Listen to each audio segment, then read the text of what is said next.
Bonjour à tous, bonjour et bienvenue à la matinale du NASA. Je suis content de vous retrouver ce matin afin de pouvoir partager un petit encouragement pour bien commencer la journée et même garder cette méditation pour la semaine. Merci pour votre fidélité. Tous les mercredis matins, vous nous regardez.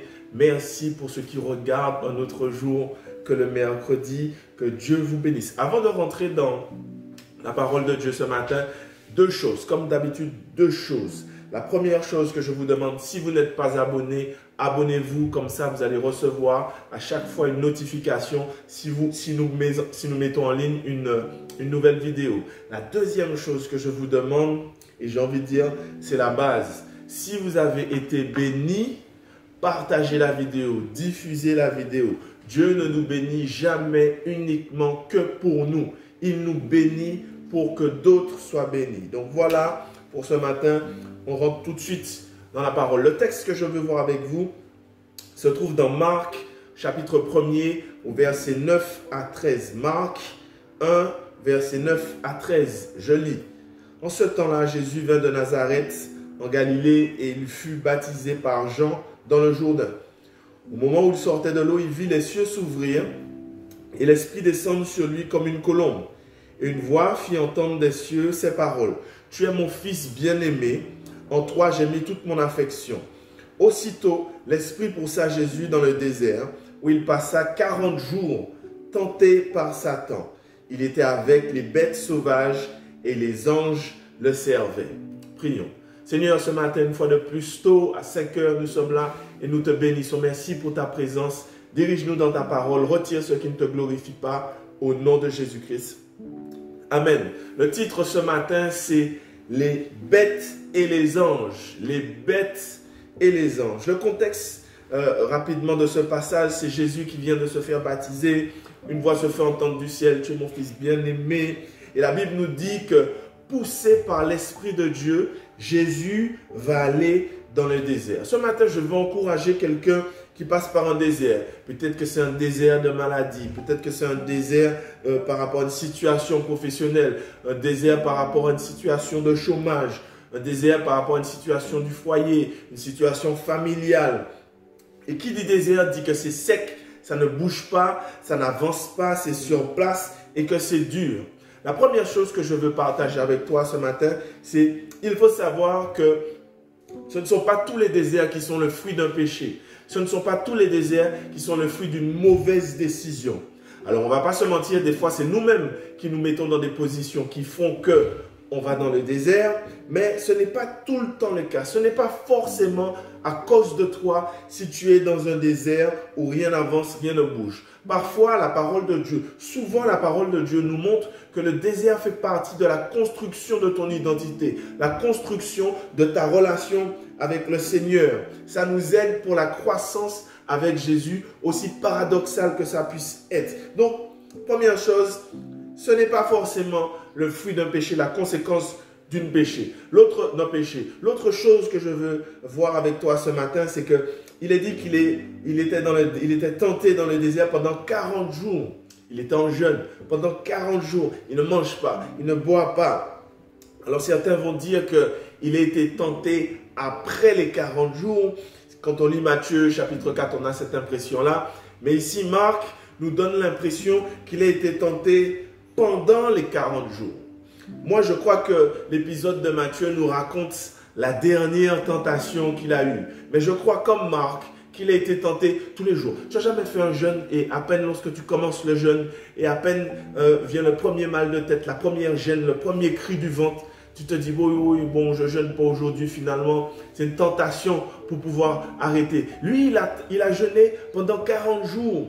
Donc forcément, il a été tenté tous les jours. Mais en tout cas, que ça soit 40 jours, que ça soit après les 40 jours, pendant les 40 jours ou après les 40 jours, la Bible nous dit qu'il a été tenté. Et il y avait des bêtes sauvages et il y avait des anges pour le servir. Tout au long de son jeûne, il a eu des tentations. Et les bêtes sauvages, ça peut nous donner une indication pas exactement sur quoi étaient les tentations, mais sur le style des tentations. Reste avec moi, reste avec moi. J'ai cherché vite fait dans le dictionnaire ou sur Internet quel type d'animaux sauvages, quel type de bêtes sauvages on peut trouver dans les déserts. Alors bien sûr, ça dépend du désert, mais je suis parti sur un désert sec, probablement là où il était un désert sec. Et il est question d'insectes, il est question de scorpions, il est question d'insectes dangereux, il est question de différents types de souris, il est question de petits renards, il est question de serpents, il est question de scorpions, il est question de dromadaires, de chameaux. Mais bon, quoique, comme on arrive, est-ce qu'on peut dire que c'est des animaux sauvages? Bref.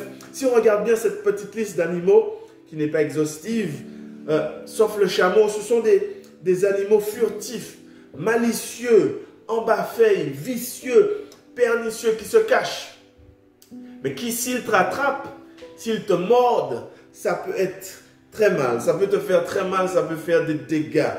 Pour revenir sur Jésus, pour revenir à nous-mêmes, nous sommes dans des déserts parfois et les tentations viennent toujours de manière furtive, cachée, vicieuse, pernicieuse. Et comme l'expression « il y a une petite bête dans ma tête », eh bien c'est pareil, dans le désert, il y a une petite bête qui nous dit d'abandonner. Il y a une petite bête sauvage qui nous dit de laisser tomber. Il y a une petite bête sauvage qui nous dit que ça ne vaut pas la peine de continuer. Il y a une petite bête sauvage qui va te dire, mais regarde les autres, eux ils réussissent, eux ils avancent. Il y a toujours une petite bête sauvage, une petite bête, une petite idée qui vient dans notre tête, qui passe par notre tête, qui vient discrètement, vivement et qui finalement s'installe comme un chameau. Tu ne vas pas réussir, tu ne vas pas t'en sortir. Et comme les petites bêtes dans le désert, si elles t'attrapent, ça fait mal, ça fait des dégâts, eh bien c'est pareil. Si la tentation, à force de venir furtivement, tout doucement, à un moment donné, elle va faire des dégâts terribles dans ta vie spirituelle et même dans ta vie tout court.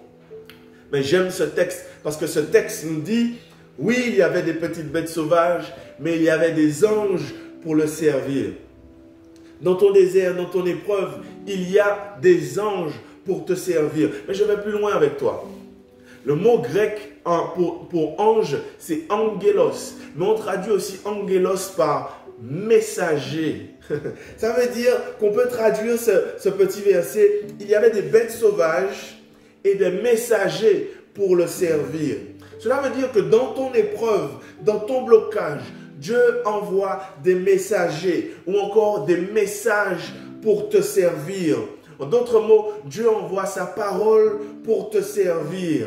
Regarde bien les tentations de Jésus. Tu l'as vu, tu les connais. Jésus a utilisé des messagers, des messages de Dieu, la parole de Dieu pour repousser Satan le diable.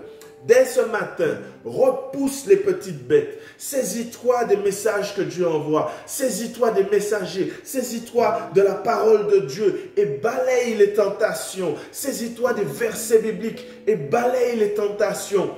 Le nombre de fois où Dieu nous dit qu'il est avec nous, qui ne va pas nous abandonner. C'est impressionnant. Dans la Bible, c'est impressionnant. Il nous dit, ne t'inquiète pas, ne t'abandonne pas, ne promène pas de regards inquiets. Oui, tu es dans le désert, mais je t'envoie ma parole. Je t'envoie des messagers. Je t'envoie un message, des versets bibliques. Tiens bon dans l'épreuve, tiens bon dans le désert.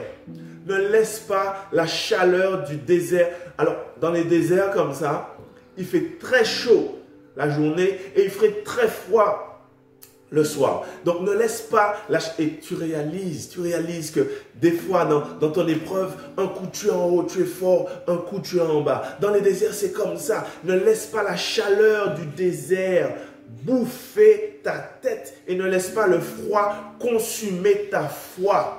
Tiens bon dans le désert. Ce matin, écoute les messagers de Dieu. Écoute le message de Dieu. Maladie, santé, finances, spiritualité. Écoute la parole de Dieu. Écoute les versets bibliques.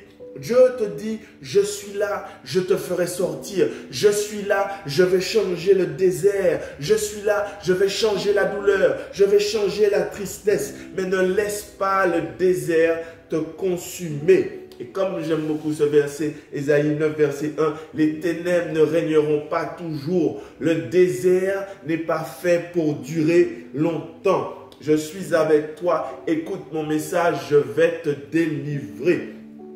Je te laisse pour terminer avec quelques versets d'encouragement, quelques messages. Qu'est-ce que angelos de la parole de Dieu pour que tu puisses faire face à tes déserts, peut-être ce matin, peut-être cette semaine. Écoute le premier. Ésaïe 40, 31. Mais ceux qui comptent sur l'Éternel renouvellent leur force. Ils prennent leur envol comme des aigles. Ils courent sans s'épuiser. Ils marchent sans se fatiguer. Ils marchent dans le désert sans se fatiguer. Ésaïe 43, 2 qui nous dit, si tu traverses les eaux, je serai moi-même avec toi. Si tu traverses le fleuve, ils ne te submergeront pas. Si tu marches dans le feu ou encore, si tu marches dans le désert, tu ne te brûleras pas et la flamme ne te fera pas de mal.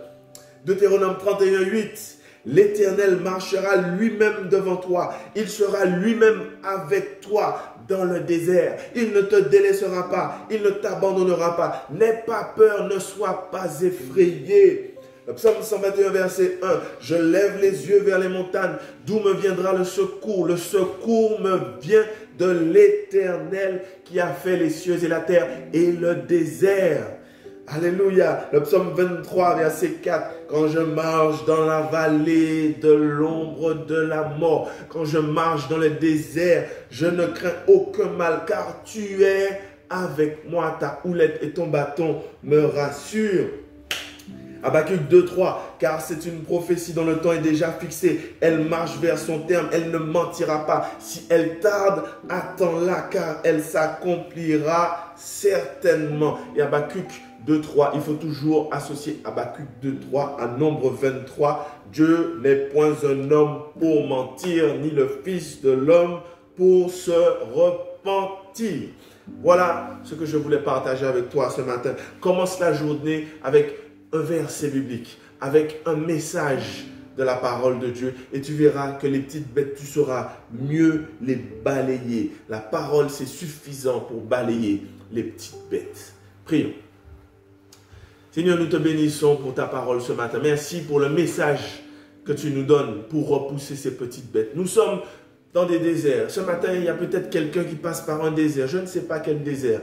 Mais envoie-lui ta parole afin de le guérir. Envoie-lui des versets bibliques afin qu'il puisse repousser les petites bêtes, ces petites bêtes qui nous disent d'arrêter, de ne pas croire, de laisser tomber. Au nom de Jésus, tes versets, ta parole nous sert dans ces moments difficiles. Je bénis ton nom et fortifie encore l'un de tes enfants pour ta gloire au nom de Jésus-Christ. Amen.